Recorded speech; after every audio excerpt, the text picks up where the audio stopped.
Elle ferma les yeux une dernière fois, et dans cet instant précis, entre le dernier souffle et l'éternité, son âme vit enfin ce qu'elle avait refusé d'entendre toute sa vie. Mais il était déjà trop tard pour revenir en arrière. Il y a quelque chose que peu de gens osent regarder en face. Nous vivons nos journées pressées, occupées, remplies de 1000 voix qui réclament notre attention, et pendant ce temps, une voix plus douce, plus patiente, continue de frapper à la porte de notre cœur. Cette voix, mes amis, c'est celle de Dieu lui-même. Et ce soir, je veux vous parler de ce qui se passe réellement lorsque l'âme continue de repousser cet appel encore et encore, jusqu'à ce que le temps qu'elle croyait avoir illimité se referme d'un coup, sans prévenir, sans laisser le temps de dire adieu à ses excuses. Charles Spurgeon, cet homme que l'on surnommait le prince des prédicateurs, disait que Dieu frappe à la porte du cœur humain, non pas comme un intrus, mais comme un père qui attend son enfant sous la pluie. Il écrivait que le Seigneur ne force jamais l'entrée, mais qu'il attend parfois toute une vie cette réponse qui tarde à venir. Cette image me bouleverse chaque fois que j'y pense, parce qu'elle nous montre un Dieu patient, un Dieu qui ne se lasse pas, même quand nous nous lassons de lui. Un Dieu qui reste debout, sous l'orage, sans jamais forcer la porte. Pensez à combien de fois dans une seule journée, vous avez senti cette petite impulsion, ce murmure intérieur qui vous poussait vers la prière, vers un silence avec Dieu, vers une lecture de sa parole que vous avez repoussée à plus tard. Je le ferai demain, vous êtes-vous dit, quand j'aurai plus de temps, quand les enfants seront plus grands, quand ce projet sera terminé. Et demain devient une semaine, la semaine devient un mois, le mois devient une année. Et l'âme, sans même s'en rendre compte, s'endurcit doucement, comme une terre qui n'a pas reçu de pluie depuis longtemps. La Bible nous avertit avec une clarté qui devrait nous secouer. Dans le livre des Proverbes, il est écrit que Dieu appelle, tend la main, et que trop souvent, personne n'y prête attention. C'est Dieu lui-même qui parle ainsi, à travers la sagesse, décrivant cette relation brisée non pas par un rejet violent, mais par une indifférence lente, presque tendre, qui blesse pourtant plus profondément qu'un cri. Une blessure silencieuse, celle du cœur qui attend et qui n'est jamais rejoint. Et c'est exactement ce que vit l'âme dont je vous parlais dans les premiers instants de cette vidéo. Une âme qui, toute sa vie, avait entendu l'appel sans jamais vraiment s'arrêter pour l'écouter. Elle allait à l'église certains dimanches, oui. Elle priait rapidement avant les repas, oui. Mais son cœur véritable restait fermé, occupé par les soucis du monde, par les ambitions, par les blessures qu'elle refusait de déposer devant Dieu. Ce n'est pas que Dieu était absent de sa vie. C'est qu'elle avait décidé, sans même le formuler clairement, de garder une distance confortable, assez proche pour se sentir en sécurité, assez loin pour ne pas être dérangée dans ses habitudes. Et combien d'entre nous vivons exactement cela aujourd'hui? Une foi de façade, une religion de convenance, alors que Dieu désire une intimité réelle, une communion qui transforme chaque fibre de notre être. L'Écriture nous parle de ce risque avec des mots qui traversent les siècles sans perdre de leur force. Dans l'évangile de Matthieu, Jésus lui-même avertit « Ce peuple m'honore des lèvres, mais son cœur est éloigné de moi. » Voilà le danger silencieux qui guette chacun de nous. Non pas l'athéisme déclaré, mais une proximité de surface qui cache un éloignement profond du cœur. Je vous pose la question directement, comme un ami qui se soucie de votre âme. Quand avez-vous, pour la dernière fois, laissé Dieu toucher réellement votre cœur? Pas une prière récitée par habitude, pas un verset lu en vitesse le matin, mais un moment où vous avez déposé vos armes, où vous avez laissé tomber les masques et où vous avez dit à Dieu « Me voici, Seigneur, entièrement, sans réserve. » Parce que voici la vérité que je dois vous partager ce soir, et elle est aussi difficile que nécessaire. Le temps que nous avons pour répondre à cet appel n'est pas infini. Nous aimons croire que nous aurons toujours une prochaine occasion, un prochain dimanche, une prochaine année pour nous rapprocher vraiment de Dieu. Mais la vie ne fonctionne pas selon nos plans confortables. Elle nous surprend, elle nous bouscule. Et parfois, elle se termine bien avant que nous ayons eu le courage de répondre. C'est précisément pour cette raison que tant de frères et sœurs qui nous suivent sur cette chaîne ont ressenti le besoin de reconstruire, pierre par pierre, cette intimité perdue avec Dieu. Beaucoup m'ont écrit pour me dire qu'ils sentaient cette distance, ce vide, cette sécheresse spirituelle qu'ils n'arrivaient pas à nommer, mais qui les rongeait de l'intérieur. Si vous vous reconnaissez dans ces mots, sachez que vous n'êtes pas seul, et surtout sachez qu'il existe un chemin concret, tangible, pour revenir à cette proximité que votre âme réclame en silence depuis si longtemps. C'est exactement pour répondre à cet appel que nous avons préparé notre guide « 21 jours pour restaurer votre intimité avec Dieu ». Ce n'est pas simplement un livre de plus à ajouter à votre étagère. C'est un accompagnement quotidien, pensé pour vous aider à démanteler jour après jour les murs que le temps et les habitudes ont construits entre votre cœur et celui de Dieu. 21 jours pour retrouver cette paix que vous avez peut-être perdue depuis des années, pour sentir à nouveau la présence de Dieu dans votre quotidien, pour transformer une foi endormie en une relation vivante et brûlante. Si votre âme a soif de cette proximité véritable, si vous êtes fatigué de cette sécheresse intérieure qui vous éloigne de la paix que Dieu vous promet, je vous invite de tout cœur à acquérir ce guide dès aujourd'hui.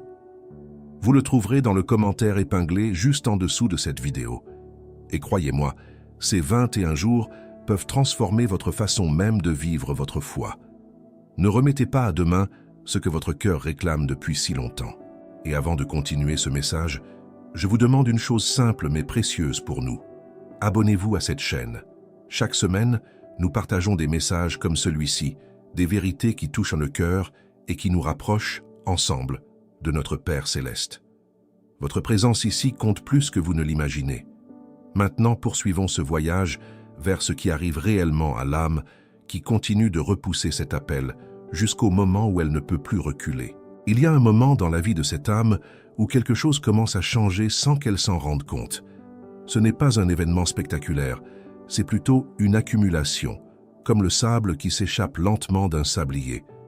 Chaque prière remise à plus tard, chaque moment de silence avec Dieu sacrifié pour une occupation quelconque, chaque verset lu en diagonale sans vraiment le laisser toucher le cœur, tout cela s'additionne jour après jour, année après année. Et le plus troublant dans tout cela, c'est que cette âme ne se sentait pas malheureuse.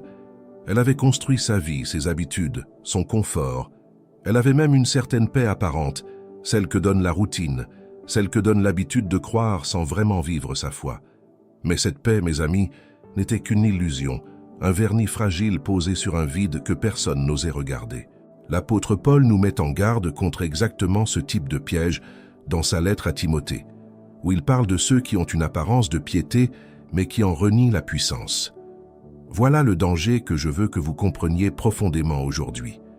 On peut fréquenter l'Église, on peut se dire croyant, on peut même prier chaque soir tout en maintenant Dieu à distance, dans une pièce fermée de notre cœur, où nous ne le laissons jamais vraiment entrer. Cette femme, celle dont l'histoire nous accompagne ce soir, vivait exactement cela. Elle avait grandi dans une famille où l'on parlait de Dieu, où l'on allait au culte, où les traditions religieuses rythmaient les grandes occasions de la vie. Mais entre les traditions et la vérité vivante, il y a parfois un fossé immense que peu de gens prennent le temps de traverser. Elle se souvenait, enfant, avoir ressenti quelque chose de réel lorsqu'elle priait. Une chaleur, une présence, quelque chose qui dépassait les mots qu'elle répétait. Mais avec le temps, avec les blessures de la vie, avec les déceptions, les trahisons, les pertes, cette sensibilité s'était endurcie. Elle avait appris à se protéger, à ne plus attendre trop de Dieu, parce qu'attendre, c'était risquer d'être déçu à nouveau. Combien d'entre vous, en m'écoutant maintenant, reconnaissent ce chemin, cette progression lente où la foi devient une habitude plutôt qu'une relation vivante, où Dieu devient un concept plutôt qu'un Père véritable, où la prière devient un rituel plutôt qu'une conversation intime? Ce n'est pas une accusation que je porte contre vous ce soir, c'est une invitation à regarder honnêtement ce qui se passe dans votre propre cœur. Le prophète Ésaïe rapporte des paroles de Dieu qui résonnent encore aujourd'hui avec une force particulière. Le Seigneur déclare qu'il a formé ce peuple pour lui-même, afin qu'il publie ses louanges, mais que ce même peuple ne l'a pas invoqué véritablement, qu'il s'est lassé de lui. Quelle tristesse dans ces mots. Un Dieu qui nous a créés pour la communion, et un peuple qui se lasse de cette communion offerte. La vie de cette femme continua ainsi pendant des décennies. Elle se maria, elle eut des enfants, elle traversa des saisons de joie et des saisons de douleur profonde.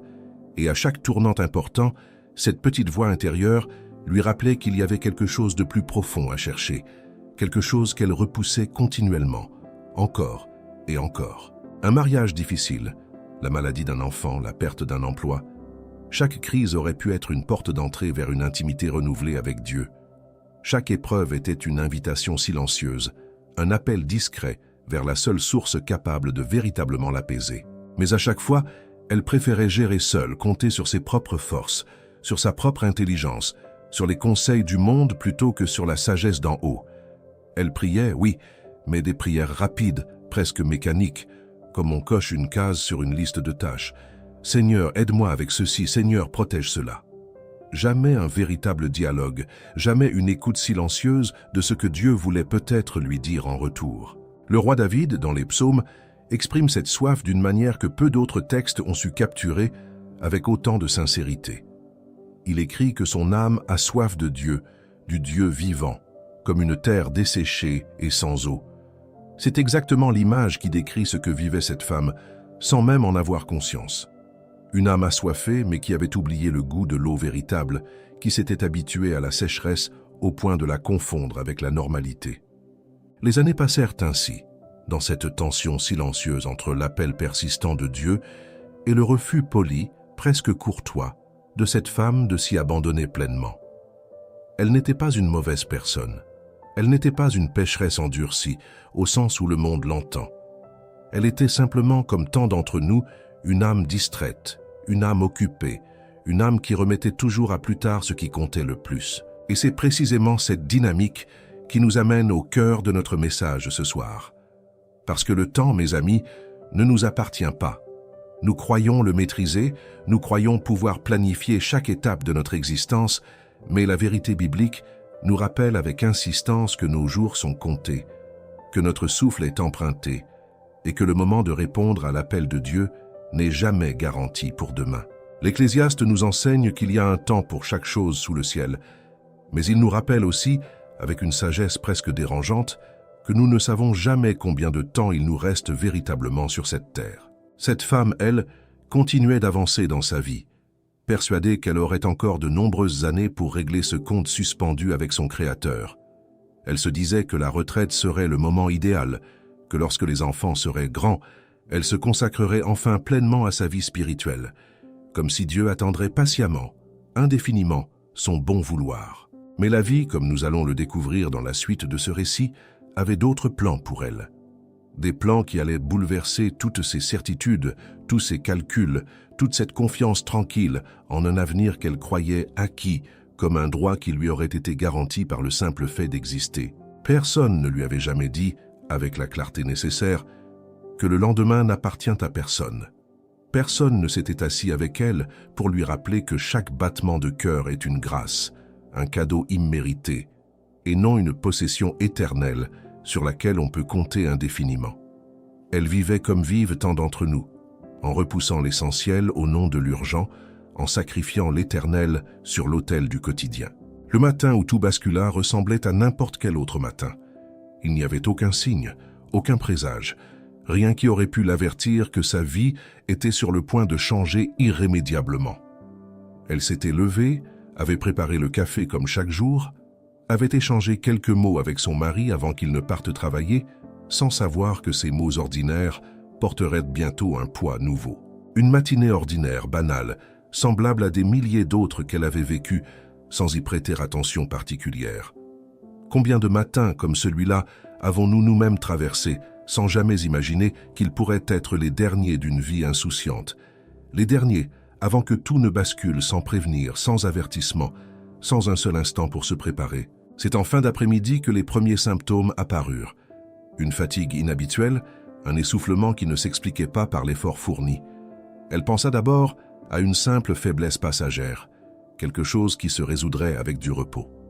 Mais la douleur qui suivit, cette pression étrange dans la poitrine, la convainquit finalement d'appeler à l'aide. Aux urgences, les médecins s'activèrent avec cette gravité silencieuse qui ne trompe personne. On lui posa des questions, on la connecta à des machines, on chuchota entre collègues avec des visages fermés, ces visages professionnels qui tentent de cacher l'inquiétude sans jamais totalement y parvenir. Et c'est là, allongée sur ce lit d'hôpital, entourée d'inconnus en blouse blanche, qu'elle entendit les mots qui allaient tout changer. Son cœur était gravement atteint et la situation exigeait une intervention immédiate, sans délai possible. Dans cet instant précis, Quelque chose d'étrange se produisit en elle. Toutes ces années de distraction, toutes ces prières rapides et mécaniques, tous ces reports successifs de l'intimité avec Dieu, tout cela sembla soudainement dérisoire face à la réalité brutale de sa propre mortalité. Elle qui avait toujours cru avoir le temps devant elle, réalisait, allongée sur cette civière, que le temps ne lui avait jamais réellement appartenu.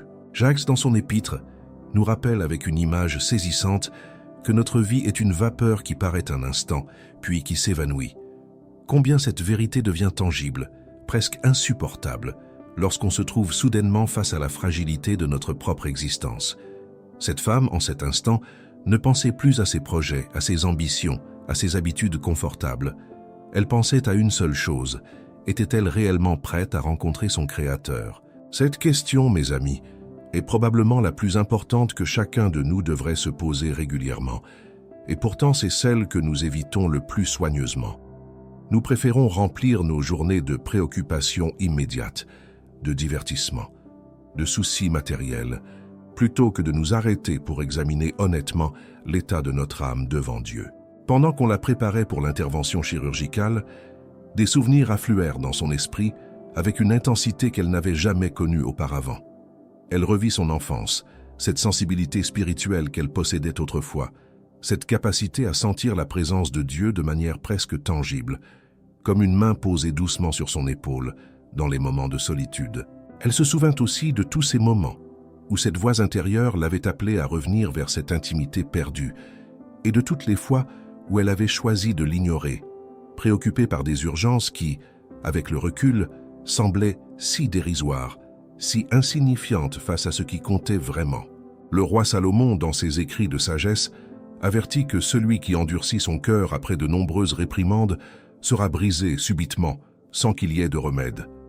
Cette parole résonnait maintenant en elle avec une force nouvelle, presque effrayante. Combien de réprimandes douces, combien d'appels discrets avait-elle reçus au fil des années? Combien de fois Dieu avait-il tendu la main sans qu'elle ne réponde véritablement, sans qu'elle ne prenne même le temps de s'arrêter pour l'écouter vraiment? L'anesthésie commença à faire son effet, et dans ces derniers instants de conscience, une prière sincère, la première depuis des années peut-être, monta de son cœur avec une force qu'elle ne se connaissait plus.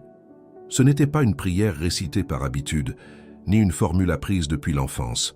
C'était un cri authentique, brut, venant du plus profond de son être. « Seigneur, si tu me donnes encore du temps, je ne te repousserai plus jamais. » L'intervention dura plusieurs heures. Dans la salle d'attente, sa famille priait avec une ferveur qu'elle n'avait pas connue depuis longtemps, cette ferveur particulière que seule l'urgence semble capable de réveiller chez les êtres humains. Pourquoi, mes amis, attendons-nous toujours ces moments de crise pour redécouvrir l'importance véritable de la prière? Pourquoi faut-il souvent une tempête pour que nous nous rappelions qui tient réellement la barre de nos vies? Le psalmiste écrit que ceux qui descendent sur la mer dans des navires, qui font le commerce sur les grandes eaux, ceux-là voient les œuvres de l'Éternel et ses merveilles au milieu des flots.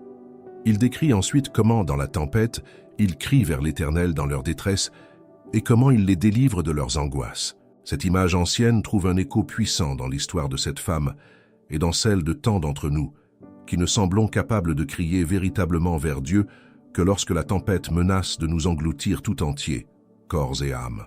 Quand elle rouvrit finalement les yeux, dans une chambre de réanimation baignée d'une lumière artificielle et froide, la première pensée qui traversa son esprit ne concernait ni son travail, ni ses possessions, ni aucune des préoccupations qui avaient dominé sa vie jusqu'alors. Toutes ces choses qui lui semblaient soudain si lointaines, si insignifiantes. Elle pensa uniquement à cette promesse qu'elle avait murmurée avant de sombrer dans l'inconscience, et elle sut, avec une clarté nouvelle, qu'elle devait absolument l'honorer. Mais la question demeurait. Suspendue comme une épée au-dessus de sa conscience nouvellement réveillée, aurait-elle réellement la force, une fois le danger écarté, une fois le confort et la routine retrouvés, de tenir cette promesse sacrée? Combien de fois, dans l'histoire de l'humanité, des âmes ont-elles fait des vœux similaires dans la détresse pour les oublier aussitôt le calme revenu? C'est cette question précise, mes amis, qui devrait résonner en chacun de nous ce soir. Non pas la question de savoir si nous traverserons un jour une crise semblable, car la vie nous en réserve toujours, mais celle de savoir ce que nous ferons de nos promesses une fois la tempête apaisée. Resterons-nous fidèles à cette voix intérieure qui s'est enfin exprimée dans la douleur? Ou retournerons-nous, comme tant d'autres avant nous, à cette distraction confortable qui nous éloigne lentement de Dieu, jour après jour, sans même que nous nous en apercevions? Les semaines qui suivirent l'opération furent marquées par une ferveur spirituelle authentique. Chaque matin, avant même de sortir du lit, elle prenait un temps de prière véritable, un dialogue sincère avec Dieu, loin des formules récitées machinalement qu'elle connaissait depuis l'enfance. Elle ouvrait sa Bible avec une soif nouvelle, cherchant dans chaque page une nourriture qu'elle avait négligée pendant des décennies. Sa famille remarqua ce changement avec un mélange d'étonnement et de joie. Son mari, qui l'avait vu traverser tant de saisons de distraction spirituelle, observait maintenant une femme différente, apaisée d'une manière qu'il ne lui avait jamais connue. Ses enfants, déjà adultes pour la plupart, l'entendaient parler de Dieu avec une sincérité qui les touchait profondément, eux qui avaient grandi dans une maison où la foi était présente mais rarement vécue avec cette intensité nouvelle. Le prophète Jérémie rapporte cette promesse magnifique de Dieu qui déclare que vous le chercherez et le trouverez si vous le cherchez de tout votre cœur. Cette femme, en cette période de sa vie, semblait enfin comprendre le sens profond de ces paroles. Elle ne cherchait plus Dieu du bout des lèvres, dans des prières hâtives glissées entre deux occupations. Elle le cherchait véritablement, avec cette intensité que seule une confrontation directe avec la mort peut parfois éveiller chez un être humain, comme si un voile s'était enfin levé devant ses yeux. Elle rejoignit un petit groupe de prière dans son quartier, quelque chose qu'elle avait toujours repoussé par manque de temps ou par gêne. Elle y trouva une communion fraternelle qui nourrissait son âme d'une manière qu'elle n'aurait jamais imaginé possible. Pour la première fois depuis des années, elle sentait que sa foi n'était plus un fardeau à porter seule, mais une richesse partagée avec d'autres cœurs assoiffés de la même présence divine. Dans ce groupe, elle rencontra des personnes qui avaient traversé, elles aussi, leur propre tempête, leur propre confrontation avec la fragilité de l'existence humaine. Certaines partageaient des témoignages bouleversants de guérison. D'autres évoquaient simplement cette paix profonde trouvée dans une relation authentique avec Dieu. Ces échanges hebdomadaires devinrent pour elle un ancrage précieux, un rappel constant que la vie spirituelle n'était pas destinée à être vécue dans l'isolement, mais dans la communion fraternelle des croyants. Mais voici ce que peu de gens comprennent véritablement au sujet de la nature humaine. L'intensité d'une conviction née dans la crise ne garantit jamais sa persistance une fois le danger écarté. Les mois passèrent et progressivement, presque imperceptiblement, la routine reprit ses droits. Le travail redevint exigeant. Les responsabilités familiales reprirent leur place habituelle. Les préoccupations quotidiennes, celles-là même qui avaient semblé si insignifiantes sur son lit d'hôpital, retrouvèrent peu à peu leur emprise sur son emploi du temps, comme une marée qui remonte lentement sur le sable. L'apôtre Pierre nous avertit avec sagesse contre cette tendance humaine à oublier rapidement les leçons les plus importantes. Il compare ceux qui négligent de cultiver leur foi à des hommes devenus aveugles, qui ont oublié la purification de leurs péchés passés. Cette image sévère décrit exactement ce qui commença à se produire dans le cœur de cette femme, sans qu'elle en ait pleinement conscience. Les prières du matin, si ferventes au départ, devinrent progressivement plus courtes. Le groupe de prière auquel elle assistait fidèlement au début vit ses visites s'espacer, d'abord occasionnellement, puis de plus en plus régulièrement. Elle se disait que ce n'était que temporaire, qu'elle reviendrait à cette intensité spirituelle dès que les circonstances se calmeraient un peu. C'est exactement le mensonge que notre cœur nous raconte lorsque nous commençons à nous éloigner de Dieu. Nous croyons toujours que ce n'est que provisoire, que nous reviendrons bientôt à cette proximité que nous avons connue. Mais l'histoire spirituelle de l'humanité, depuis les temps bibliques jusqu'à aujourd'hui, démontre avec une régularité troublante que ces éloignements provisoires deviennent souvent permanents si aucune décision ferme n'est prise pour les inverser. Le livre des Hébreux nous met en garde contre cette dérive silencieuse, nous exhortant à prendre garde qu'aucun de nous n'ait un cœur mauvais et incrédule qui nous détournerait du Dieu vivant. L'auteur insiste sur l'importance de nous exhorter les uns les autres chaque jour, tant qu'on peut dire aujourd'hui, afin qu'aucun de nous ne s'endurcisse par la séduction du péché. Cette exhortation quotidienne, cette vigilance constante, voilà précisément ce que cette femme commença à négliger, sans même s'en rendre compte, sans qu'aucune alarme intérieure ne vienne l'avertir du danger. 1 an après son opération, un contrôle médical de routine confirma que son cœur fonctionnait normalement, que la convalescence s'était parfaitement déroulée. Cette bonne nouvelle, plutôt que de renforcer sa gratitude envers Dieu, sembla paradoxalement diminuer son sentiment d'urgence spirituelle. Le danger étant écarté, la nécessité ressentie de maintenir cette intimité brûlante avec Dieu sembla, dans son esprit, moins pressante, presque superflue face aux exigences retrouvées du quotidien. Elle continuait de croire, bien sûr. Elle n'aurait jamais nié l'existence de Dieu, ni renié sa foi chrétienne devant qui que ce soit. Mais cette foi retrouva progressivement cette qualité tiède, cette température spirituelle moyenne, ni chaude, ni froide, que les Écritures décrivent avec une image si saisissante dans l'Apocalypse, où Dieu déclare qu'il vaudrait mieux être froid ou chaud, mais que la tiédeur lui donne envie de vomir cette âme de sa bouche. Cette image dérangeante, presque choquante dans sa crudité, décrit pourtant avec une précision troublante ce vers quoi tant d'entre nous dérivons après une expérience spirituelle intense. Nous connaissons le sommet, cette proximité brûlante avec Dieu, puis lentement, sans même nous en apercevoir, nous redescendons vers cette zone tiède et confortable où la foi existe sans transformer véritablement notre quotidien. Le plus troublant dans cette dérive, c'est qu'elle ne s'accompagne d'aucune sensation d'alarme. On ne se réveille pas un matin en réalisant soudainement que l'on s'est éloigné de Dieu. C'est un glissement progressif, presque imperceptible, une accumulation de petits renoncements qui, mis bout à bout, finissent par redessiner entièrement le paysage intérieur d'une âme, sans qu'aucune cloche ne sonne pour avertir du danger qui approche. 2 années s'écoulèrent ainsi. Cette femme reprit ses habitudes anciennes, celles-là même qu'elle avait juré d'abandonner sur son lit d'hôpital. Les prières redevinrent brèves et mécaniques. La lecture de la Bible se raréfia jusqu'à devenir occasionnelle. Le groupe de prière ne fut plus qu'un souvenir lointain, une période de sa vie qu'elle évoquait parfois avec nostalgie, sans jamais véritablement y retourner, se disant toujours qu'elle reprendrait bientôt, dès que la vie se calmerait un peu, dès qu'elle trouverait enfin ce temps qui semblait lui échapper sans cesse. 5 années s'écoulèrent depuis cette première alerte.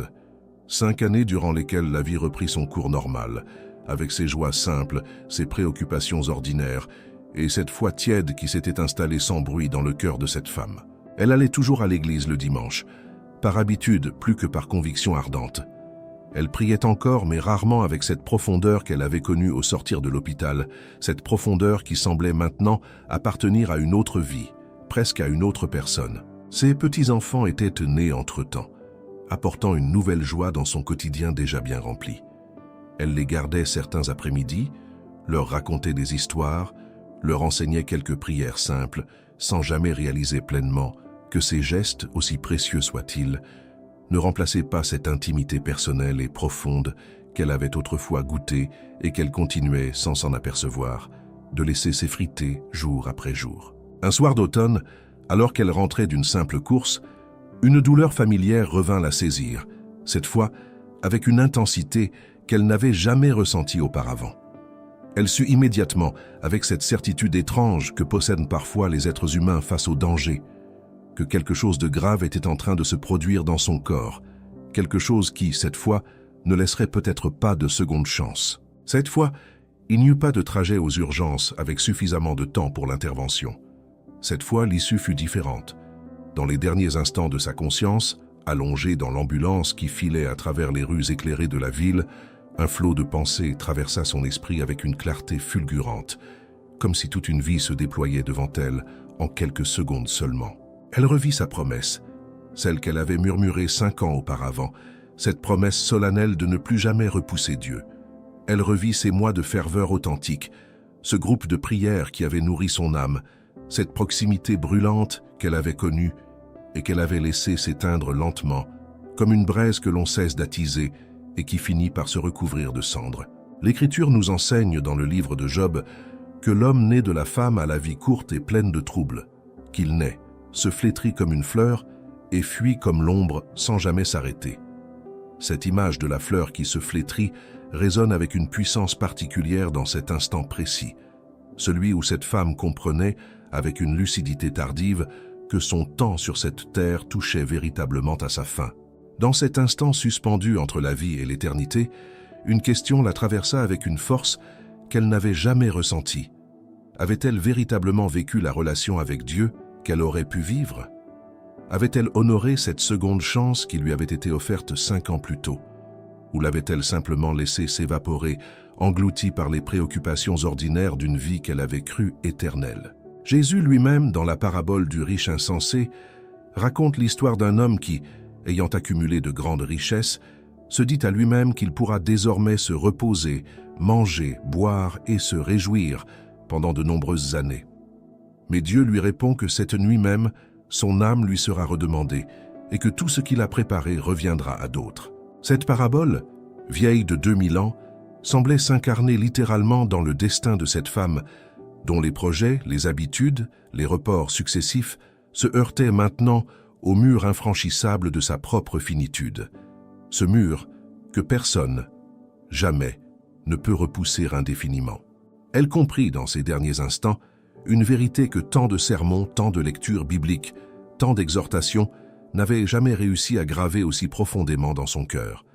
La vie spirituelle ne se vit pas par intermittence, comme un robinet que l'on ouvre et que l'on ferme selon les saisons de l'existence. Elle ne se construit pas uniquement dans les moments de crise, pour être ensuite abandonnée dès que le confort revient. Elle exige une fidélité constante, un renouvellement quotidien, une vigilance de chaque instant. Le prophète Amos avertit son peuple d'un jour où Dieu enverra la famine dans le pays, non une famine de pain, ni une soif d'eau, mais la faim d'entendre les paroles de l'Éternel.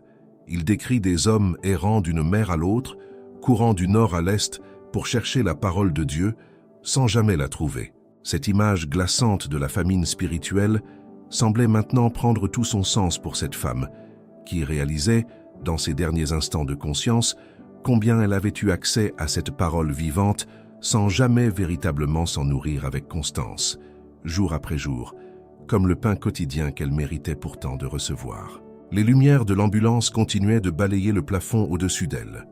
Les voix des ambulanciers lui parvenaient de plus en plus lointaines, comme étouffées par une distance grandissante. Et dans ce moment ultime, entre le dernier souffle terrestre et le passage vers l'éternité, son âme vécut enfin, avec une intensité totale, ce qu'elle avait refusé d'accueillir pleinement toute sa vie, la présence absolue, inconditionnelle, de Dieu lui-même. Ce n'était pas un jugement sévère qu'elle ressentait, mais plutôt une tristesse profonde, celle de comprendre trop tard tout ce qu'elle aurait pu vivre, toute cette intimité qu'elle aurait pu cultiver jour après jour, toute cette proximité qui lui avait été offerte généreusement et qu'elle avait traitée comme une option secondaire, plutôt que comme la priorité absolue de son existence. L'apôtre Paul écrit aux Corinthiens que maintenant nous voyons au moyen d'un miroir, d'une manière obscure, mais qu'alors nous verrons face à face, que maintenant nous connaissons en partie, mais qu'alors nous connaîtrons comme nous avons été connus. Cette promesse d'une vision claire, d'une connaissance parfaite après cette vie, offre une lumière d'espérance même dans la tristesse de cette réalisation tardive. Car si cette femme avait mis sa confiance véritable en Christ, si son cœur, malgré ses tiédeurs et ses négligences, était réellement ancré dans la foi, alors cette rencontre finale n'était pas une condamnation. C'était plutôt une entrée dans la présence de celui qu'elle avait, malgré tout, aimé imparfaitement mais sincèrement jusqu'au bout de son souffle terrestre. Mais la leçon qui demeure pour nous, qui continuons de respirer, de marcher, de vivre nos journées avec cette illusion confortable d'un temps illimité devant nous, cette leçon reste d'une actualité brûlante. Combien de temps allons-nous encore repousser cette intimité véritable avec Dieu, cette relation qui ne se contente pas des restes de nos journées, mais qui réclame le premier fruit de notre attention, de notre amour, de notre dévotion quotidienne, avant qu'il ne soit pour nous aussi définitivement trop tard? Merci d'avoir marché avec nous jusqu'ici, mes amis. Que cette histoire ne reste pas un simple récit, mais un appel vivant à ne plus repousser votre propre intimité avec Dieu. Si votre cœur a soif de cette proximité véritable, si vous sentez cette distance que trop d'entre nous ignorent jusqu'au dernier souffle, n'attendez pas demain. Acquérez dès aujourd'hui notre guide, 21 jours pour restaurer votre intimité avec Dieu, disponible dans le commentaire épinglé, et laissez ces 21 jours transformer votre cœur pour ne plus jamais dire « trop tard ». Abonnez-vous à cette chaîne Laissez un like, partagez votre témoignage en commentaire et rejoignez-nous pour la prochaine vidéo qui apparaît juste devant vous. Que Dieu vous bénisse abondamment.